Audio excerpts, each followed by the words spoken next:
మీరు వైఎస్ఆర్ తెలంగాణ పార్టీ షర్మిలమ్మ గారు పెట్టినటువంటి పార్టీలో మీరు ఆ పార్టీ అసలు ఇక్కడ వాస్తవానికి పోటీ చేయకపోవడానికి గల కారణం ఏంటి?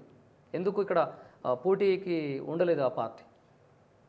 అంటే ఇప్పుడు అది దాని గురించి గంగాధర్ గారు, నాకు మేడం పదవి ఇచ్చిన తర్వాత నేను ఒక 6 నెలల నుంచే నాకు ఆమె చేసే విధానాలు పార్టీకి సంబంధించిన విషయాలు ఏ విషయంలో అయితే మాత్రం ఈ విధంగా జరుగుతూ ఉన్నాయని చెప్పేసి నేను పార్టీకి దూరంగా ఉండటం జరిగింది.